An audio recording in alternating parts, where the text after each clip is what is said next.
warahmatullahi wabarakatuh. Kepada Ibu Ismi Raudatul Jannah selaku Kepala Sekolah di SMP Negeri 3 Manis Renggoh, kepada Ibu Oktaviana Karuniawati SPD selaku pemateri pada kesempatan kali ini, kepada Bapak Ibu Guru di SMP Negeri 3 Manis Renggoh yang kami hormati. Marilah yang pertama kita panjatkan puji dan syukur kita kehadirat Allah Subhanahu wa Ta'ala atas segala nikmat, karunia dan kesempatan, sehingga pada kesempatan pagi hari ini kita bisa melaksanakan kegiatan diseminasi dengan tema disiplin positif. Sebelum acara kita mulai, selaku pembawa acara, saya ingin menyampaikan urut-urutan acara yang akan kita laksanakan pada pagi hari ini. Yang pertama, pembukaan. Yang kedua, menyanyikan lagu Indonesia Raya. Yang ketiga, sambutan kepala sekolah. Yang keempat, penyampaian materi atau diseminasi yang akan disampaikan oleh Ibu Oktavia Kurniawati. Kelima, tanya jawab, dan yang keenam adalah penutup. Marilah kita lanjutkan untuk acara yang pertama, yaitu pembukaan, dengan kita berdoa bersama sebagai wujud implementasi dari profil pelajar Pancasila pada dimensi beriman bertakwa kepada Tuhan Yang Maha Esa. Kepada Bapak Ibu dan seluruh hadirin pada pagi hari ini, kami persilahkan untuk berdoa sesuai dengan agama dan kepercayaan kita masing-masing. Berdoa mulai.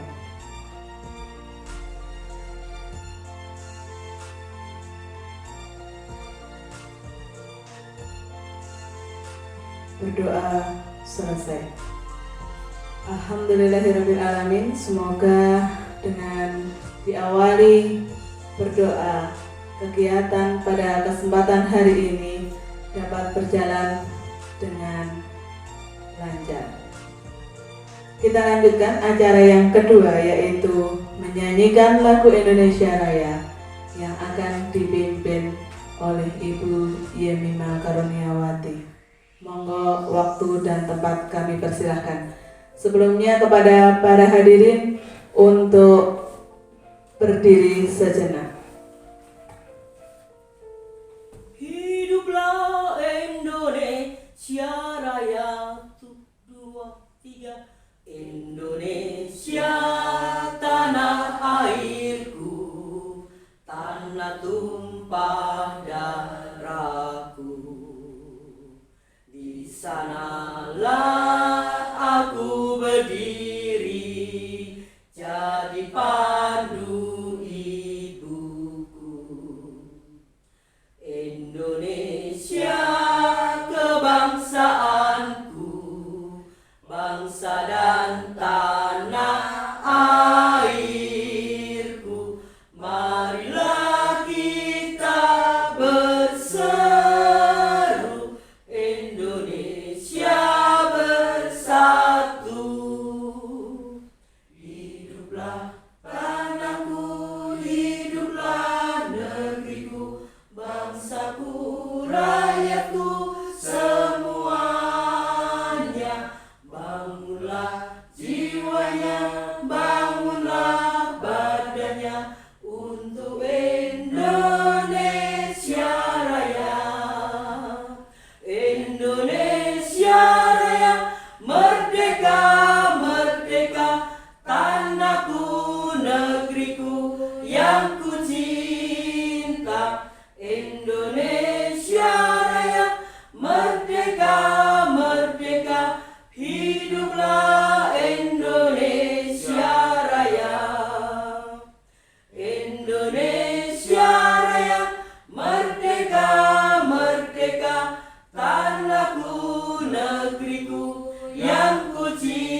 kembali. Kita lanjutkan acara yang berikutnya. Semoga dengan kita menyanyikan lagu Indonesia Raya akan dapat memupuk rasa cinta kita kepada tanah air bangsa Indonesia dan merupakan implementasi dari profil pelajar Pancasila pada dimensi berkebinekaan global. Selanjutnya yaitu sambutan kepala sekolah yang pada saat ini akan disampaikan oleh Ibu Ismi Raudatul Janah SPD MPD. Kepada Ibu Ismi Raudatul Janah SPD MPD, waktu dan tempat kami persilahkan.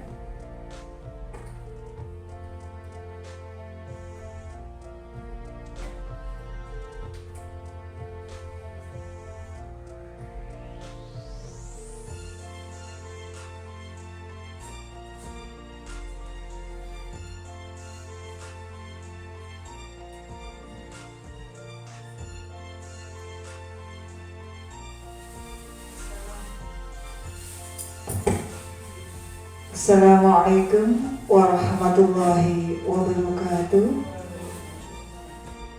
Alhamdulillahirabbil alamin wa bihi nasta'inu ala umuri dunya waddin. Wassalatu wassalamu ala asrafil anbiya'i wal mursalin sayyidina Muhammadin wa ala alihi wa sahbihi wa barik wa sallim ajma'in. Amma ba'du. Yang kami hormati Bapak Ibu Guru SMP Negeri 3 Manis Rembang. Puji syukur selalu kita panjatkan kehadiran Allah Subhanahu wa Ta'ala yang telah melimpahkan rahmat, hidayah, inayah, kesehatan kepada kita semua, sehingga pada saat ini kita bisa berkumpul dalam kegiatan diseminasi penerapan budaya positif di sekolah, terutama di SMP Negeri 3 Manis Rembang. Terima kasih atas kehadiran Bapak Ibu, atas undangan yang sudah disampaikan oleh Ibu Okta. Bapak Ibu yang kami hormati, penerapan budaya positif di sekolah ini sebenarnya sudah diterapkan di sekolah kita dan sudah dilaksanakan oleh seluruh warga sekolah. Hanya saja masih memerlukan perhatian khusus, belum terlaksana secara konsisten dan berkelanjutan. Maka perlu ada upaya dan dorongan dari semua pihak agar budaya positif ini akhirnya nanti bisa menjadi kebutuhan bersama yang akan bisa mencetak karakter profil pelajar Pancasila yang ini nanti akan menjadi terwujudnya visi SMP Negeri 3 Manis Rembang. Dengan kegiatan ini, saya selaku kepala sekolah mengucapkan banyak terima kasih adanya kegiatan yang berbagi baik penerapan budaya positif di sekolah. Saya harapkan nanti tidak hanya sekedar kita sharing, tetapi hasil dari sharing ini nanti mohon untuk bisa dilaksanakan, diterapkan di sekolah ini. Karena dengan budaya positif ini nanti merupakan salah satu implementasi nilai-nilai dan keyakinan yang diterapkan di sekolah. Budaya positif ini mempunyai sebuah kepentingan dalam pembentukan karakter siswa. Sekolah sebagai institusi pembentukan karakter memiliki peranan yang sangat penting dalam penerapan agar nanti terbentuk karakter siswa yang positif. Dan ini perlu kita wujudkan, perlu kita ciptakan agar keberhasilan budaya positif di SMP Negeri 3 Manis Rembang ini bisa sesuai dengan visi kita. Diawali perubahan dengan adanya perubahan paradigma dari para Bapak Ibu guru karyawan, dan semua siswa.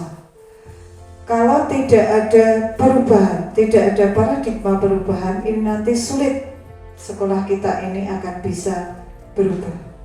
Oleh karena itu, selama ini kita sebagai guru bisa mengontrol perilaku siswa agar memiliki perilaku yang sesuai dengan yang kita.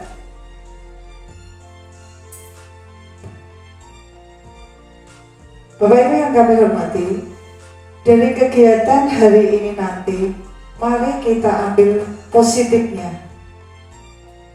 dan kita laksanakan dalam kehidupan sehari-hari kita, terutama dalam kegiatan pembelajaran di SMP Negeri 3. Insya Allah dengan kita melaksanakan budaya positif di sekolah ini nanti, apa yang menjadi tujuan dan cita-cita SMP Negeri 3 Manis Renggo bisa terlaksana.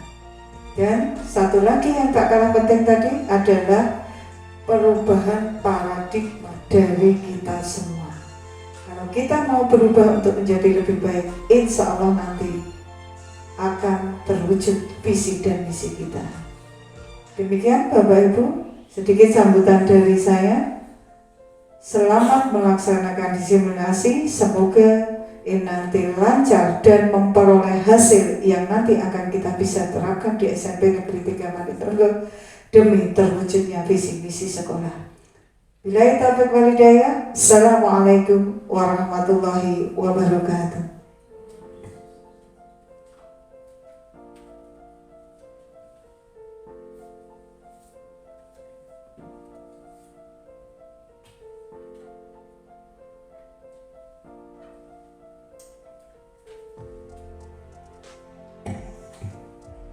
Terima kasih kami ucapkan kepada Ibu Ismi Rodotul Janah SPD MPD yang telah memberikan sambutan motivasi sehingga nanti kita akan dapat ilmu dan dapat diimplementasikan di SMP Negeri 3 Manis Renggo. Kita lanjutkan acara berikutnya yaitu penyampaian materi atau diseminasi dengan tema budaya positif oleh Ibu Oktaviana Kurniawati. Oleh karena itu kepada Ibu Oktaviana Kurniawati SPD, waktu dan tempat kami persilahkan.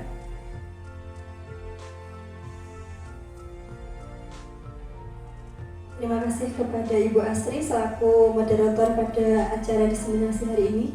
Sebelumnya, Assalamualaikum warahmatullahi wabarakatuh. Yang terhormat Ibu Ismi Rodotul Janah SPD MPD selaku Kepala SMP Negeri 3 Manis Renggo, dan yang kami hormati Bapak Ibu Guru beserta karyawan SMP Negeri 3 Manis Renggo. Pertama-tama marilah kita panjatkan puji syukur kehadirat Allah Subhanahu wa Ta'ala karena atas segala nikmatnya pada pagi hari ini kita bisa berkumpul bersama dalam acara diseminasi budaya positif di SMP Negeri 3 Manis Renggo. Sebelumnya saya mengucapkan terima kasih kepada Ibu Kepala Sekolah yang telah memberikan fasilitas kepada saya agar kegiatan ini bisa berjalan dengan baik. Kemudian saya ucapkan terima kasih atas kehadiran Bapak Ibu Guru beserta karyawan pada kegiatan pagi hari ini. Semoga apa yang Bapak Ibu lakukan dapat memberi kemajuan dan mendapatkan pahala dari Allah Subhanahu wa Ta'ala. Selanjutnya, pada pagi hari ini saya akan menyampaikan materi diseminasi budaya positif. Hal ini sesuai dengan tugas yang diberikan oleh saya karena saya sedang mengikuti program Guru Penggerak Angkatan 8. Jadi kegiatan ini selain untuk menyampaikan materi budaya positif kepada Bapak Ibu Guru, apa yang telah saya dapatkan kemarin pada modul 1, selain itu juga untuk memenuhi tugas saya selaku calon guru penggerak Angkatan 8. Langsung saja kita mulai ke materi yang pertama tentang perubahan paradigma belajar. Jadi setelah saya mempelajari modul 1.4 tentang budaya positif, ada beberapa hal yang saya peroleh, ada beberapa perubahan pola pikir dari yang sebelumnya saya belajar modul 1.4 tentang budaya positif, kemudian setelah saya mempelajari itu ada 6 hal. Yang pertama tentang perubahan paradigma stimulus respon ke teori kontrol. Yang kedua tentang konsep disiplin positif. Yang ketiga tentang keyakinan kelas atau kesepakatan kelas. Selanjutnya tentang pemenuhan 5 kebutuhan dasar manusia. Yang selanjutnya tentang 5 posisi kontrol, dan yang terakhir adalah segitiga restitusi. Jadi ke-6 materi ini berkaitan dengan penanaman budaya positif anak ketika kita sebagai Bapak Ibu guru menerapkan budaya disiplin kepada anak selayaknya nanti menggunakan 6 paradigma belajar ini. Selanjutnya, yang pertama tentang perbedaan antara stimulus respon dan teori kontrol. Jadi pengalaman yang saya rasakan, dan mungkin ada beberapa Bapak Ibu guru yang mengalami hal yang sama, bahwa pada pembelajaran kita sebelum kita mengenal kurikulum Merdeka, kita menggunakan pembelajarannya menggunakan stimulus respon. Nah, sekarang sudah mulai berubah ke teori kontrol. Perbedaannya di mana? Kita lihat di sini bahwa kalau stimulus respon itu kita melihat realitas, kebutuhan kita sama. Tapi kalau teori kontrol, kebutuhan kita itu berbeda. Kemudian stimulus respon, semua orang melihat hal yang sama. Sedangkan kalau teori kontrol, setiap orang memiliki gambaran yang berbeda. Kita melihatnya dari karakter anak. Sebenarnya kita melihatnya ketika menangani anak, seharusnya tidak dengan cara yang sama, karena setiap anak itu mempunyai karakteristik yang berbeda, seperti itu. Kemudian yang selanjutnya di stimulus respon, kita mencoba mengubah orang agar berpandangan sama dengan kita. Selama ini saya seperti itu mungkin yang selama ini saya lakukan. Nah, dari situ, dari teori kontrol kita berusaha memahami pandangan orang lain tentang dunia. Kemudian kalau stimulus respon, perilaku buruk itu bisa dilihat sebagai suatu kesalahan. Kita sering melihat bahwa orang lain yang berbuat buruk itu adalah salah. Nah, sebenarnya menurut teori kontrol bahwa semua perilaku itu pasti ada tujuannya. Lalu stimulus respon yang selanjutnya adalah orang lain bisa mengontrol saya, sedangkan menurut teori kontrol hanya Anda yang bisa mengontrol diri saya sendiri. Berarti semuanya tergantung dari motivasi dari dalam diri kita, bukan orang lain. Lalu stimulus responnya, saya bisa mengontrol orang lain. Sedangkan kalau menurut teori kontrol, yang bisa mengontrol diri kita itu ya diri kita sendiri, bukan orang lain. Kemudian ada stimulus respon itu ada pemaksaan, ada pada saat rujukan yang gagal. Sering kita memaksa anak, mungkin ke anak kita sendiri juga seperti itu. Nah, kalau menurut teori kontrol, kita harus berkolaborasi dan konsensus untuk menciptakan pilihan-pilihan yang baru, bukan memaksa dengan memberikan paksaan, kamu harus seperti ini, tapi kita memberikan pilihan ke anak, kamu seharusnya seperti apa. Jadi mereka yang menentukan sendiri. Lalu untuk stimulus respon, model berpikirnya menang atau kalah, sedangkan untuk teori kontrol, model berpikirnya adalah menang untuk menang. Itu perbedaannya. Kemudian yang selanjutnya tentang disiplin positif. Nah, selama ini kita memahami bahwa menurut budaya kita, disiplin itu dimaknai menjadi sesuatu yang dilakukan seseorang pada orang lain untuk mendapatkan kepatuhan. Jadi disiplin itu istilahnya kalau dalam budaya kita berarti orang itu patuh gitu, anak-anak disiplin berarti patuh. Nah, kita cenderung menghubungkan kata disiplin itu dengan ketidaknyamanan, karena hal yang disiplin seakan-akan dipaksa karena ada peraturan seperti itu. Nah, sedangkan disiplin diri dapat membuat seseorang menggali potensinya menuju kepada sebuah tujuan, sesuatu yang dihargai dan bermakna. Dengan kata lain, disiplin diri juga mempelajari bagaimana cara kita mengontrol diri dan bagaimana menguasai diri untuk memilih tindakan yang mengacu pada nilai-nilai yang kita hargai. Seseorang yang memiliki disiplin diri berarti mereka bisa bertanggung jawab terhadap apa yang dilakukannya, karena mereka mendasarkan tindakan mereka pada nilai-nilai kebajikan universal.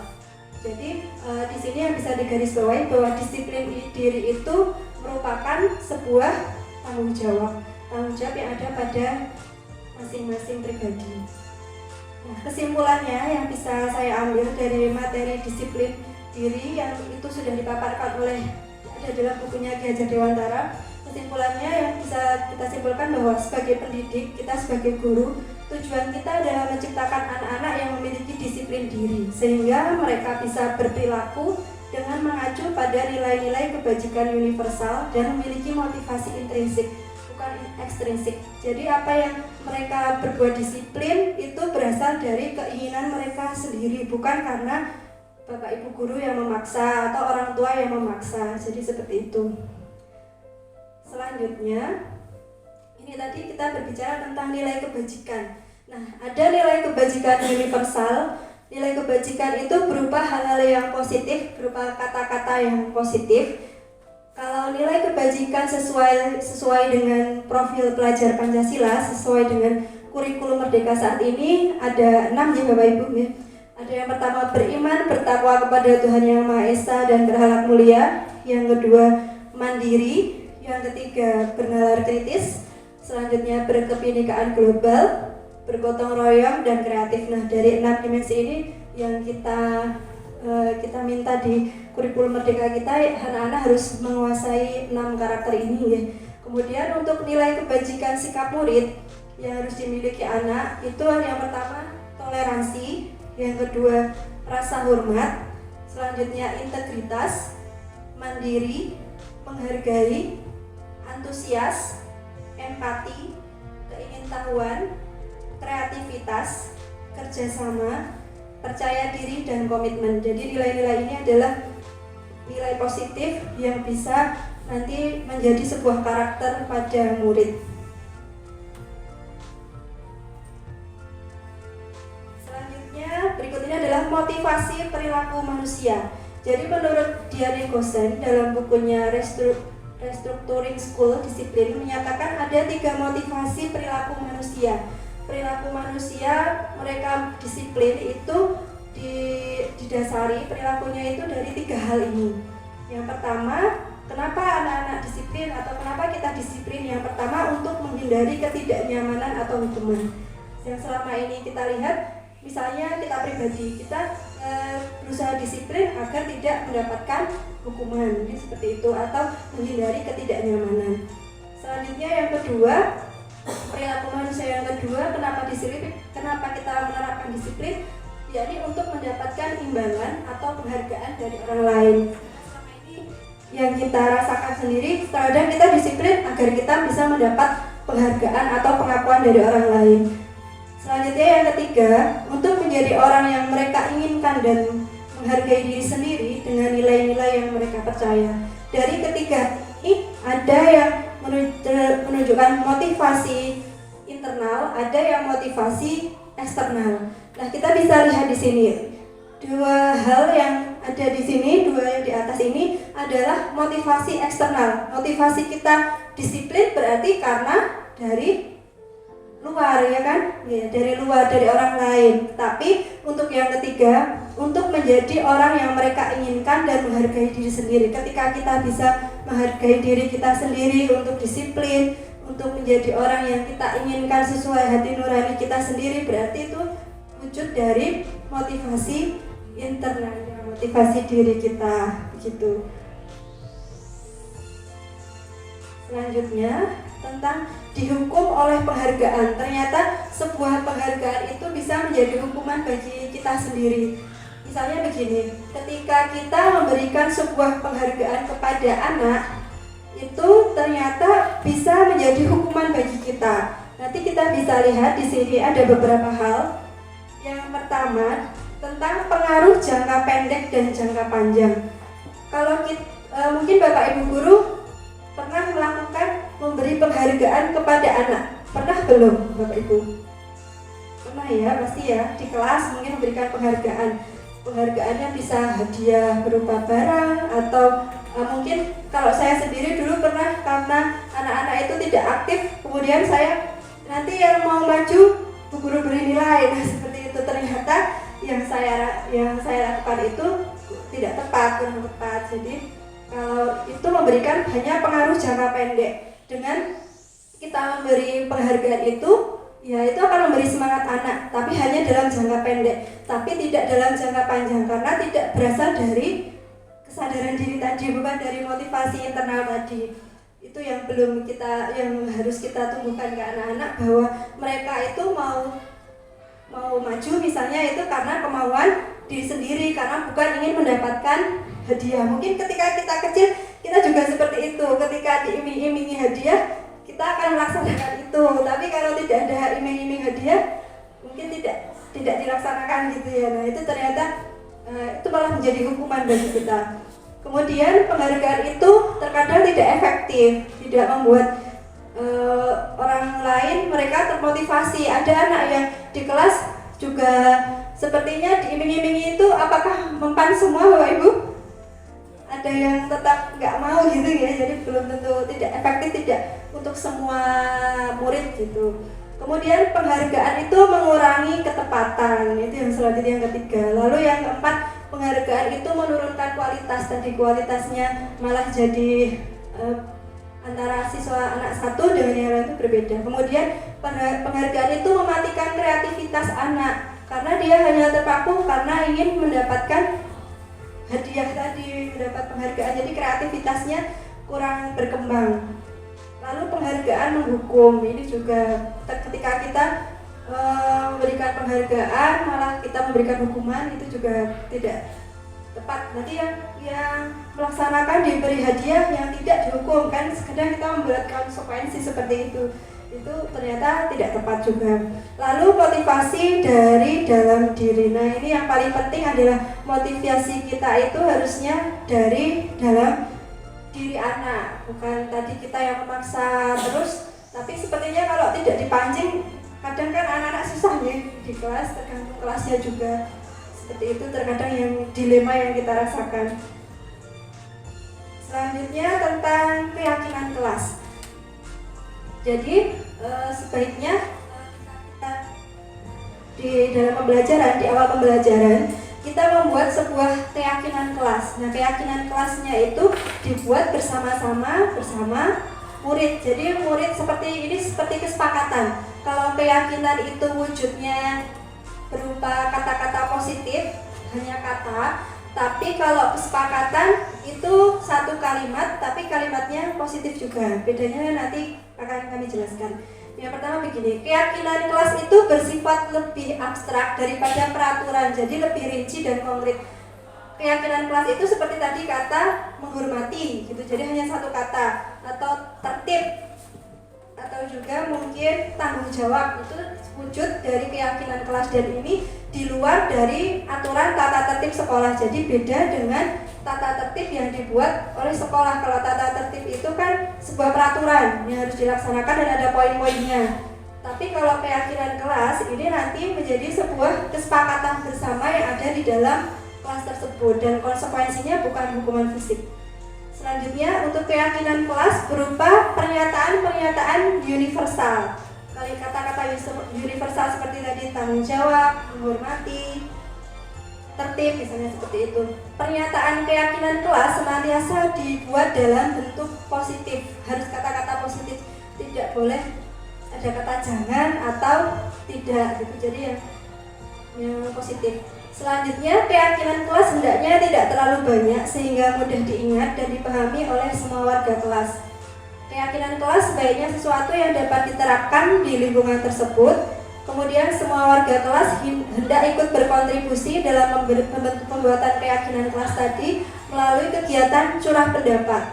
Jadi pembuatan keyakinan kelas itu bisa dilakukan oleh wali kelas, bisa juga oleh Bapak Ibu guru mapel. Ada keyakinan kelas tersendiri di mapel-mapel tersendiri, dan itu tidak boleh memaksa anak. Jadi siswa murid itu yang memberikan usulan, kita tampung bersama, kita cari kita simpulkan mana yang positif yang sesuai di kelas tersebut. Lalu yang terakhir, bersedia meninjau kembali keyakinan kelas dari waktu ke waktu. Jadi namanya sebuah keyakinan kelas tidak harus patok seperti itu, pun harus berkembang gitu ya. Disesuaikan dengan kondisi waktu, kondisi zaman, dan kondisi anak juga. Selanjutnya tentang prosedur pembentukan keyakinan kelas. Prosedurnya Yang pertama, mempersilahkan warga sekolah atau murid-murid di sekolah atau di kelas untuk bercurah pendapat tentang peraturan yang perlu disepakati di sekolah atau di kelas. Nah, kemarin mungkin di minggu-minggu awal Bapak Ibu guru sudah banyak yang membuat keyakinan kelas dan kesepakatan kelas nih kemarin. Nah, di situ ketika membuat kesepakatan kelas tadi masih sama. Jadi biarkan anak, masing-masing anak menyampaikan pendapatnya masing-masing, keinginannya yang positif tentunya. Lalu nanti Bapak Ibu guru hanya bertugas untuk menyimpulkan. Jadi yang lebih tepat mana, bukan memaksa di kelas ini harus anak-anak harus bertanggung jawab ya, atau anak-anak harus tertib ya. Jadi bukan seperti itu, tapi kesepakatan bersama-sama. Lalu nanti baru bisa dilaksanakan. Kalau nanti wujudnya paksaan mungkin akan menjadi ketidaknyamanan tadi. Selanjutnya, mencatat semua masukan para murid, warga sekolah di papan tulis atau di kertas besar, kertas ukuran poster, di mana semua anggota kelas atau warga sekolah bisa melihat hasil curah pendapat tersebut. Jadi ketika anak-anak masuk di kelas bisa membaca itu lagi. Seperti itu. Lalu susunlah keyakinan kelas sesuai prosedur pembentukan keyakinan sekolah atau keyakinan kelas. Gantilah kalimat dalam bentuk negatif menjadi kalimat yang positif. Misalnya, dilarang membuang sampah sembarangan. Nah, itu kata kalimat positifnya kalau menjadi sebuah kesepakatan, buanglah sampah pada tempatnya. Jadi lebih tidak ada kesan negatif dilarang atau tidak boleh, itu kan kurang mengedukasi anak. Selanjutnya, atau ini contohnya ini, jangan berlari di kelas atau di koridor. Nah, kalimat positifnya, berjalanlah di kelas atau di koridor, maksudnya seperti itu. Kemudian tinjau kembali daftar curah pendapat yang sudah dicatat, ditinjau lagi apakah sesuai dengan kondisi kelas tersebut atau tidak gitu. Selanjutnya, setelah keyakinan sekolah atau kelas selesai dibuat, maka semua warga kelas dipersilahkan meninjau ulang dan menyetujuinya dengan menandatangani keyakinan sekolah atau keyakinan tersebut, termasuk guru dan semua warga atau murid. Jadi kalau sepakat berarti ada semuanya setuju, ada tanda tangannya gitu ya, itu berarti disahkan oleh semua murid di kelas itu. Selanjutnya, keyakinan sekolah atau kelas selanjutnya bisa diletakkan di dinding kelas di tempat yang mudah dilihat semua warga kelas. Dan ini mungkin berkembang ketika nanti naik kelas selanjutnya, bisa ganti lagi ya, karena walinya juga mungkin berbeda, Bapak Ibu guru mapelnya berbeda, kondisinya berbeda, itu bisa. Jadi tidak permanen terus seperti itu. Baik, kita lanjutkan untuk materi keyakinan kelas sudah, kita ke 5 kebutuhan dasar. Sebenarnya begini, ada 5 kebutuhan dasar manusia atau murid di sekolah, 5 kebutuhan, dan mungkin ini kita juga rasakan, kita alami. Kebutuhan dasar yang pertama, kita itu butuh bertahan hidup, itu pasti ya. Kebutuhan yang pertama ketika kita menjadi manusia pasti kebutuhan untuk bisa bertahan hidup. Kemudian yang kedua, kebutuhan akan kasih sayang dan rasa diterima, atau kebutuhan rasa diterima. Pasti ya, semuanya pasti ingin merasakan ada kasih sayang, kemudian rasa diterima ketika kita berada di suatu tempat, merasa diterima, dan kebutuhan untuk diterima orang lain juga. Selanjutnya, kebutuhan yang ketiga tentang penguasaan, bahwa kebutuhan pengakuan atas kemampuan. Kita terkadang membutuhkan pengakuan atas kemampuan kita dilihat orang lain, seperti itu, kadang butuh nilai itu juga. 5 kebutuhan itu. Yang selanjutnya yang keempat, kebebasan. Anak-anak pun ternyata juga butuh kebebasan. Kita sebagai manusia, Bapak Ibu guru pasti juga membutuhkan kebebasan juga. Anak juga sama, mereka memiliki kebutuhan akan pilihan. Mungkin mereka memilih maunya tidak seperti ini pembelajarannya, maunya pembelajarannya di luar kelas, itu ya mungkin kita bisa fasilitasi. Jadi tidak memaksa pembelajaran kita harus kalian mendengarkan Bapak Ibu guru terus-terusan, yang tidak harus di dalam kelas. Jadi kita berikan pilihan kepada anak, berikan kebebasan. Yang penting kebebasannya itu masih sesuai dengan koridor, sesuai dengan aturan kita. Selanjutnya yang kelima, kebutuhan dasar kita adalah kesenangan. Kita pun sebagai guru pasti juga membutuhkan kesenangan, tidak hanya murid.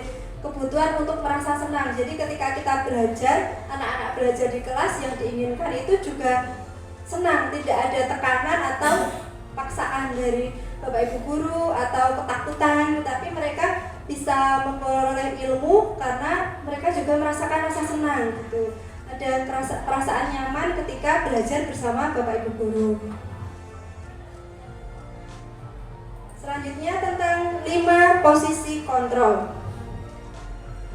5 posisi kontrol yang pertama. Nah, ini yang sering kita lihat dan mungkin saya lakukan di pembelajaran, nanti bisa menjadi bahan introspeksi kita bersama-sama. Nanti setelah ini akan kami tunjukkan video contoh posisi kontrol guru terhadap murid dan murid terhadap guru. Posisi yang pertama adalah penghukum.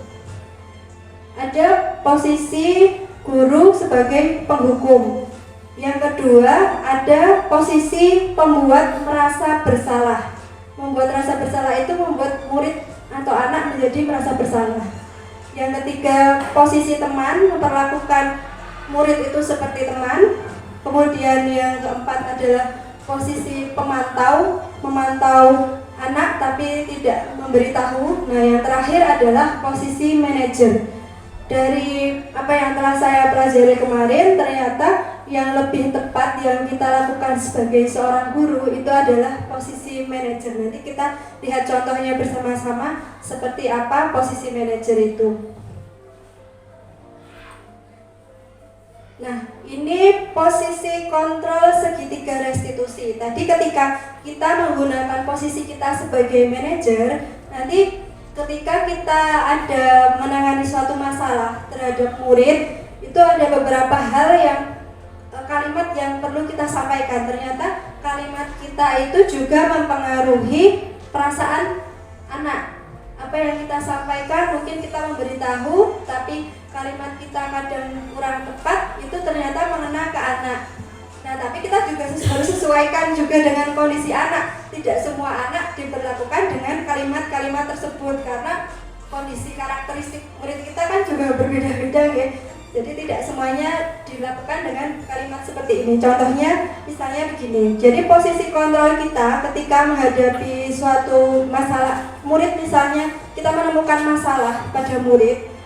Nanti ketika kita membuat konseling, memanggil anak, kita ajak bicara, ketika kita diskusi bersama murid tersebut, yang harus kita lakukan sebenarnya yang paling tepat itu menggunakan segitiga restitusi. Walaupun dari 3 segitiga restitusi ini tidak harus semuanya diterapkan, tapi lebih tepatnya menggunakan 3 ini. Yang pertama, menstabilkan identitas. Ketika kita menanya anak, ketika anak berbuat salah misalnya terlambat, nah itu jangan langsung ditanya, kenapa kamu terlambat? Misalnya kamu langsung lari lapangan. Nah, misalnya seperti itu. Nanti kita akan lihat contoh yang tepat itu seperti apa. Kalau menstabilkan identitas, yang pertama kalimat kita bisa seperti ini. Berbuat salah itu tidak apa-apa. Awalnya seperti itu dulu. Atau tidak ada manusia yang sempurna. Atau saya juga pernah melakukan kesalahan seperti itu. Tapi kita lihat juga kondisinya, kesalahannya sama atau tidak. Misalnya dia berbuat yang merokok di sekolah atau apa, menurut saya juga pernah seperti itu. Nah, itu kan tidak tepat ya. Nah, nanti tetap harus kalimatnya disesuaikan dengan permasalahan dan kondisi anak. Atau kita bisa menyelesaikan ini.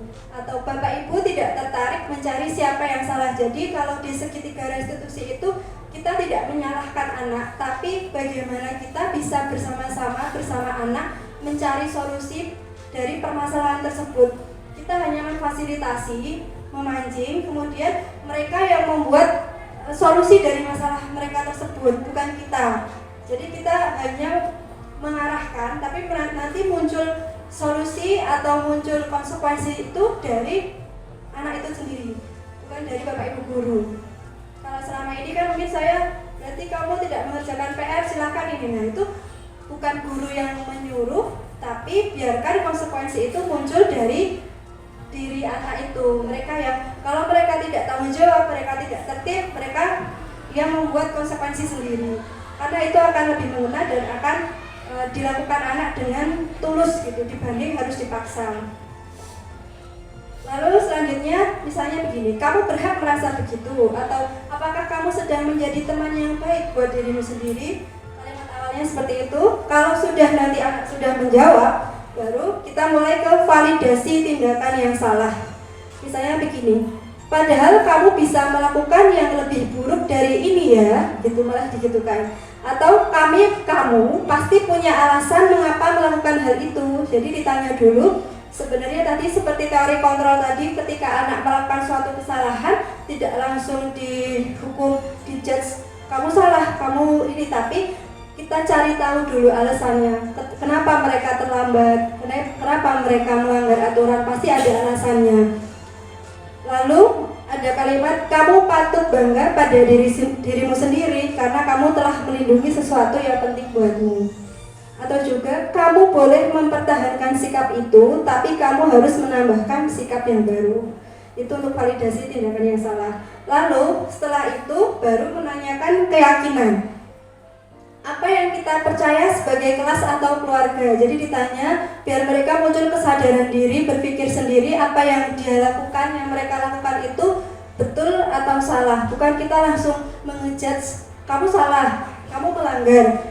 Tapi biarkan itu muncul dari dalam diri anak, muncul bahwa dia itu salah. Nah, walaupun sebenarnya kalau di murid-murid kita belum tentu bisa diterapkan langsung ya. Ada anak yang nggak jujur mungkin seperti itu.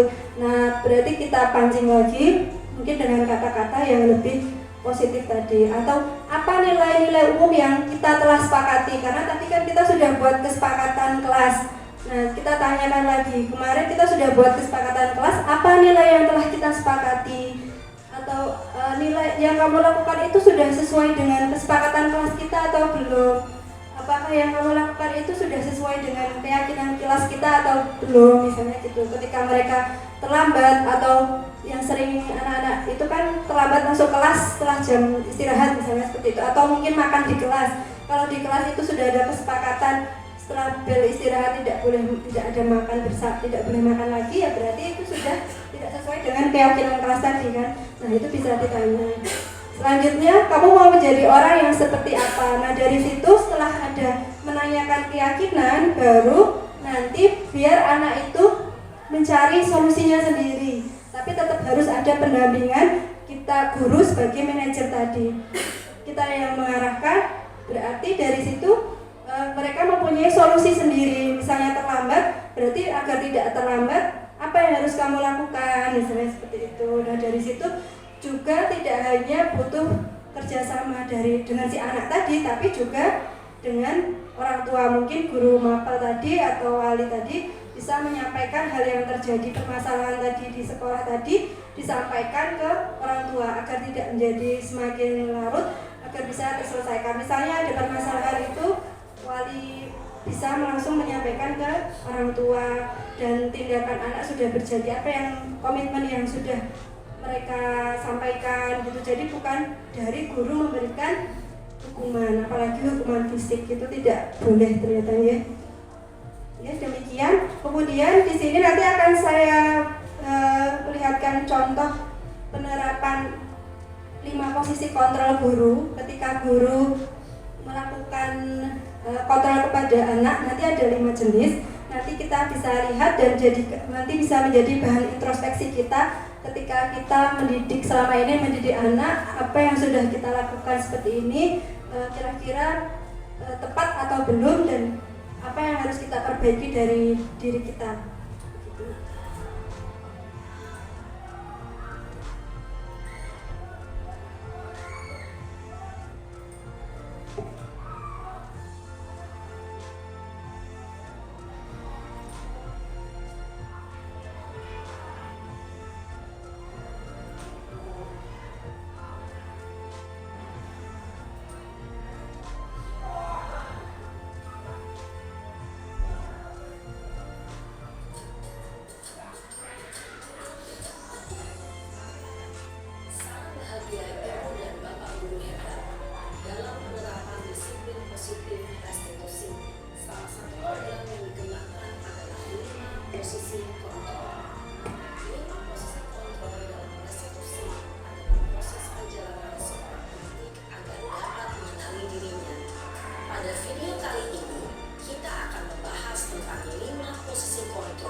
pembuat rasa bersalah. 3. Posisi teman. 4. Posisi pemantau atau monitor. Dan 5. Posisi manajer. Untuk lebih memahami kelima posisi tersebut, mari kita saksikan kasus Naren yang terlambat hadir 20 menit di sekolah dan melihat bagaimana kelima posisi kontrol dalam menghadapi masalah tersebut.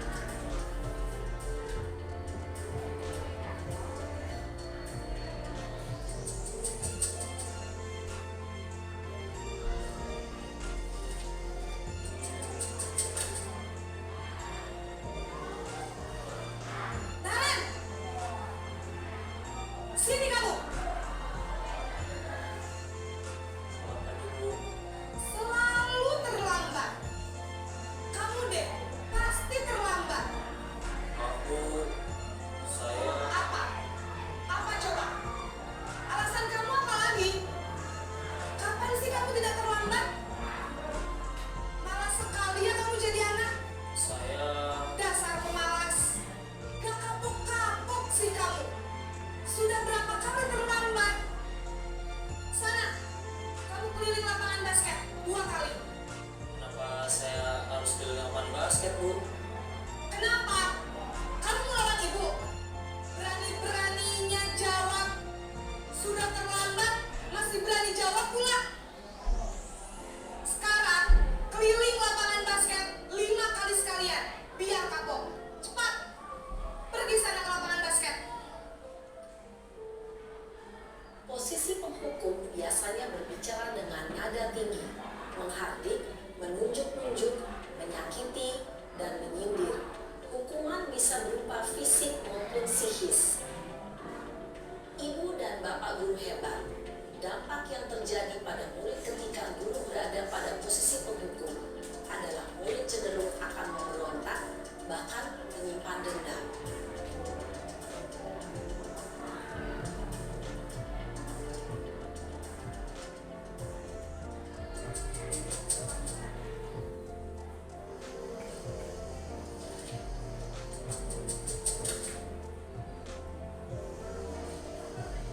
Naren!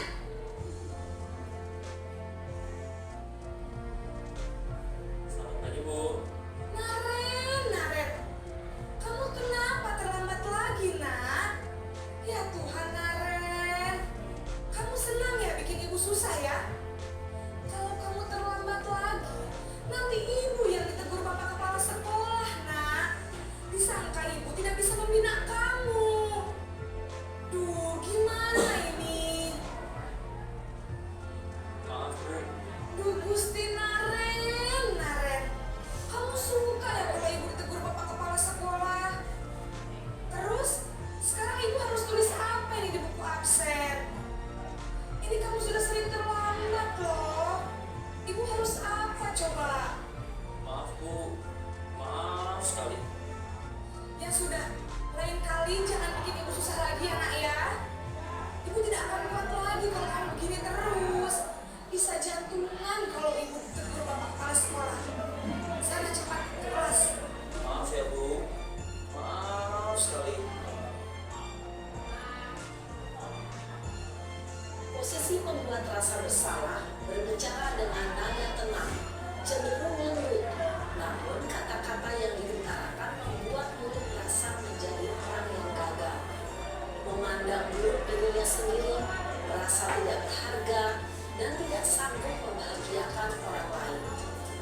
Ketika guru mengambil posisi pembuat rasa bersalah, murid akan menganggap dirinya yang bersalah dan ia akan menyimpan emosi negatif tersebut di dalam dirinya.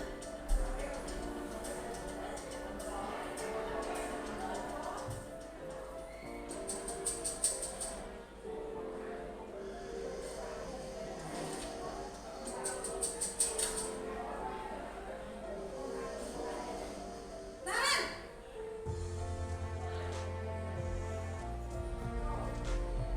Selamat pagi, Bu. Wah,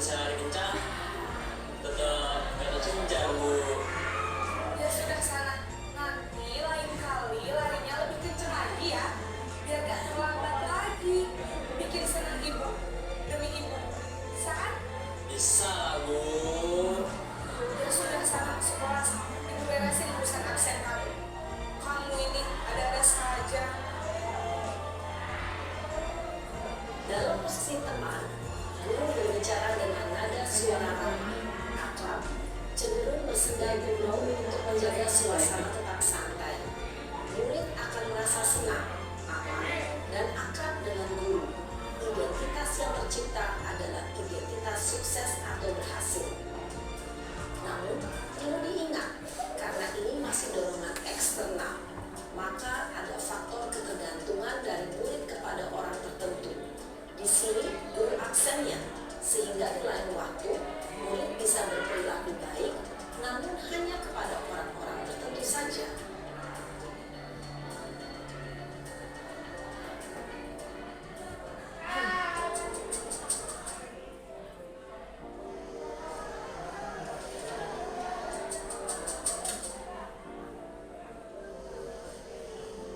Naren,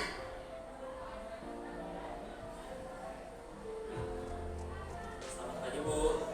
Naren, apa peraturan sekolah kita tentang jam berapa kita harus masuk sekolah, nak? Kita harus di sekolah jam 7, Bu. Iya betul, sekarang sudah jam 7.20. Naren sudah tahu konsekuensinya jika terlambat hadir. Paham, Bu. Saya harus tinggal kelas pas jam istirahat selama 20 menit. Iya benar, konsekuensinya demikian. Jadi nanti jam 9.30 pas istirahat, kamu harus tinggal di kelas, kerjakan tugas tambahan untuk ketertinggalan kamu ya. Baik, Bu. Posisi pemantau mengandalkan penghitungan atau data untuk mengontrol murid. Guru mengarahkan murid berdasarkan peraturan dan konsekuensi. Seorang pemantau menunjukkan bahasa tubuh dan ekspresi wajah yang datar dan cenderung formal.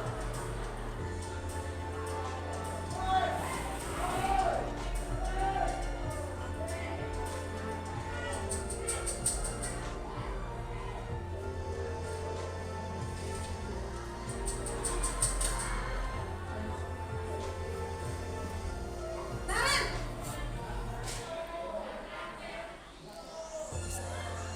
Selamat pagi, Bu. selamat pagi Naren. Maaf, Bu. Saya terlambat. Iya, sekolah masuknya jam 7, sekarang sudah jam 7.20. Jadi sekarang bagaimana ini Naren? Maaf, Bu. Saya lupa setel alarm saya semalam. Baiklah, menurut kamu, kira-kira sekolah yang mana yang perlu kamu tingkatkan? Menghargai diri sendiri dan orang lain mungkin ya, Bu. Setuju. Jadi, apakah Naren meyakini prinsip saling menghormati tersebut? Iya, Bu. Saya meyakininya. Apakah Naren bersedia memperbaiki masalah keterlambatan ini? Bersedia, Bu. Bagaimana kamu akan perbaiki masalah keterlambatan ini? Saya akan coba untuk tidak lupa menyetel alarm saya, Bu. Baik, kalau Naren lupa menyetel alarm di rumah, ada orang yang kira-kira bisa bantu mengingatkan tidak? Ada, Bu. Kata saya, Kak Emma. Ada lagi selain Kak Emma? Selain Kak Emma, ada ibu saya. Baik, jadi yang mengingatkan Naren adalah Kak Emma dan ibu kamu ya. Kira-kira akan mulai setel alarm kapan nih Naren? Setelah pulang sekolah, akan segera saya lakukan. Baik, jadi Naren akan setel alarm untuk bangun besok pagi dan akan diingatkan oleh kakak dan ibu Naren ya. Ada lagi yang mungkin perlu dilakukan Naren agar tidak terlambat bangun lagi. Tidak ada, Bu. Baik Naren, terima kasih untuk kerjasama kamu. Sekarang kamu perlu kembali ke kelas untuk belajar. Baik, Bu. Terima kasih. Posisi manajer adalah posisi kontrol yang disarankan untuk membimbing murid memiliki sikap disiplin yang positif, yaitu murid yang mandiri, bertanggung jawab, dan dapat memecahkan masalah. Tujuan dari posisi ini adalah agar murid dapat berefleksi atas tindakannya. Guru akan dengan tulus memberikan pertanyaan-pertanyaan bermakna, sehingga membuat murid dapat belajar dari kesalahannya dan mencari sebuah solusi untuk menyelesaikannya. Ibu dan Bapak guru hebat, setelah mengamati adegan kelima posisi kontrol tadi, kira-kira posisi mana yang paling ideal? Posisi mana yang dapat menunjang motivasi intrinsik murid? Ya, tentu posisi manajer. Posisi ini memang posisi ideal yang ingin dituju setiap pendidik. Pada posisi kondisi inilah guru dapat menerapkan disiplin positif yang berpihak pada murid, yang memerdekakan murid. Perjalanan seorang pendidik tentunya tidak mudah untuk sampai pada posisi seorang manajer. Namun, tujuan kita pasti, yaitu menciptakan murid-murid yang mandiri, merdeka, dan bertanggung jawab. Semoga penggambaran 5 posisi kontrol yang telah diperlihatkan ini dapat menjadi ajang refleksi bagi kita semua, agar dapat terus mengasah dan menerapkan disiplin positif yang memerdekakan murid. Mari terus berlatih dan bersemangat. Selamat menerapkan. Salam yang bahagia, Ibu dan Bapak Guru. Hebat.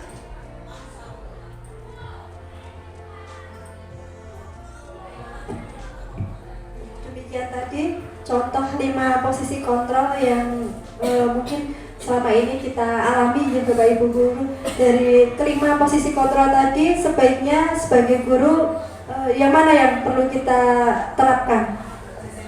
Manajer ya, walaupun mungkin sulit ya kondisinya kadang terhadap menghadapi anak karena karakteristiknya berbeda-beda, tapi mulai dari sini dari apa yang sudah saya pelajari kemarin, dari sini pengalaman yang saya rasakan, jadi mempelajari materi ini kemudian saya berintrospeksi diri bahwa karena saya sebelumnya masih menggunakan posisi penghukum dan pemantau. Terkadang kalau ada anak terlambat atau ada anak yang makan di kelas, mungkin posisinya kita memberikan hukuman belum sesuai dengan apa yang dicontohkan tadi, bahwa kita seharusnya sebagai guru menggunakan posisi manajer.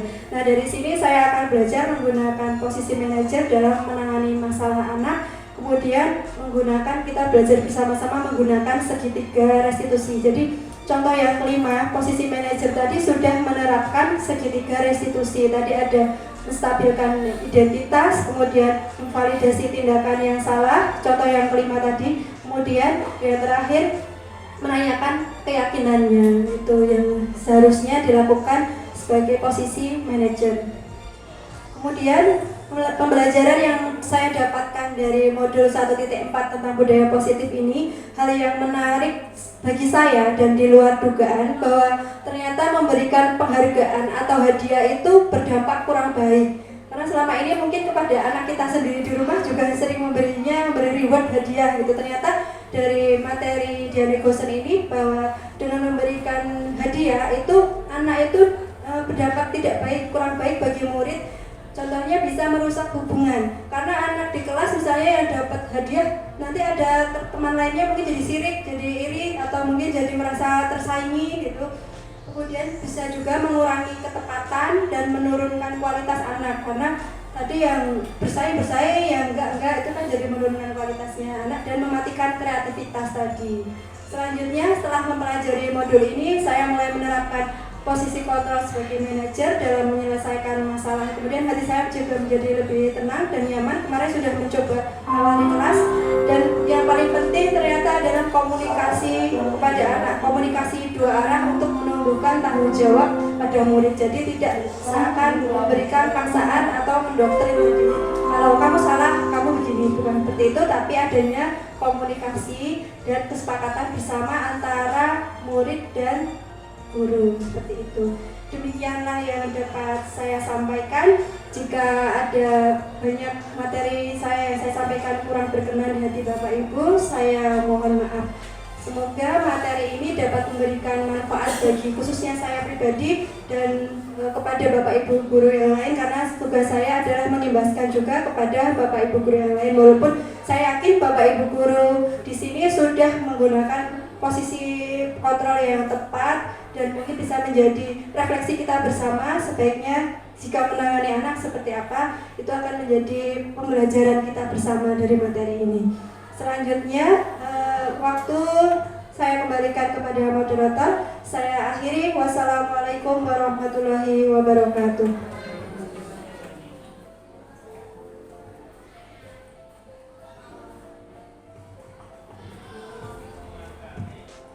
Terima kasih kepada Ibu Oktaviana Kurniawati SPD yang telah menyampaikan diseminasi terkait materi budaya positif.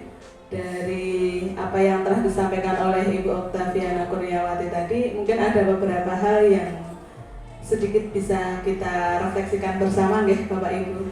Tadi ketika menyaksikan video tadi sedikit senyum-senyum nggih. Ada 5 posisi kontrol yang ternyata mungkin apa nggih? Kadang-kadang kita ada di posisi 1, kadang-kadang ada di posisi 2, kadang-kadang ketika kita waras kita juga ada di posisi 5 tadi sebagai manajer. Nah, yang kita lakukan adalah yang bisa kita refleksikan. Yang pertama adalah bahwa dengan adanya kurikulum Merdeka ini menunjukkan adanya sebuah paradigma baru di mana kita harus bisa untuk segera beradaptasi, untuk bisa segera menyesuaikan diri dan untuk bisa open mindset. Jadi tidak terkungkung dengan paradigma-paradigma lama di mana memang tidak terbatas ini hanya untuk Bapak Ibu guru yang junior saja, tapi ternyata semuanya harus istilahnya beradaptasi dengan keadaan zaman seperti itu. Kemudian yang kedua, disiplin positif ini sebenarnya sudah kita laksanakan baik selaku guru mapel ataupun sebagai wali kelas, dan ini terbukti kemarin di awal masuk hari-hari pertama kemarin kita bersama-sama melaksanakan pembuatan kesepakatan kelas dengan berbagai media ataupun cara dari masing-masing Bapak Ibu guru. Kemudian setelah itu hari berikutnya kita masuk sebagai guru mapel, kita pun membuat kontrak belajar dan itu merupakan salah satu implementasi dari budaya positif. Walaupun penerapan budaya positif itu tidak bisa langsung global, tetapi setidaknya kita telah berproses bersama sedikit demi sedikit untuk menerapkan budaya positif, dan tadi semuanya itu terdorong dari keinginan pribadi. Budaya positif itu akan lebih tertanam di hati ketika dia berasal motivasinya adalah dari diri sendiri atau motivasi internal, bukan dari motivasi eksternal. Nah, marilah mungkin yang perlu digarisbawahi, kita terus berproses, terus belajar, selalu open mindset, selalu grow mindset untuk mewujudkan pendidikan nasional yang lebih baik lagi. Mungkin itu yang tadi bisa disimpulkan dari desimasi yang disampaikan oleh Ibu Oktavia Kurniawati SPD. Untuk selanjutnya yaitu tanya jawab. Masih dilanjutkan tanya jawab atau bagaimana, Ibu? Mungkin dari Bapak Ibu guru hadirin ada yang perlu disampaikan. Monggo kepada Ibu Ismi Rodotul Sana.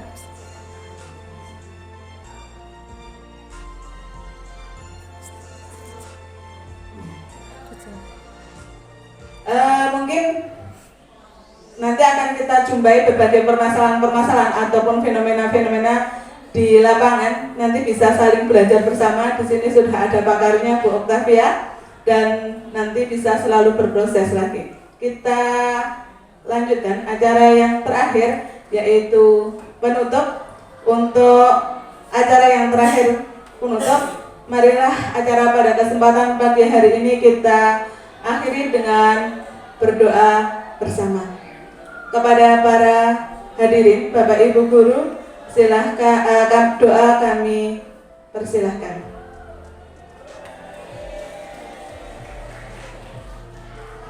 Berdoa selesai.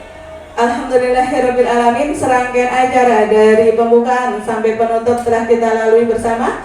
Marilah kita akhiri acara hari ini. Saya selaku pembawa acara, jika banyak kata dan sikap yang kurang berkenan dan masih banyak perlu diperbaiki, saya mohon maaf.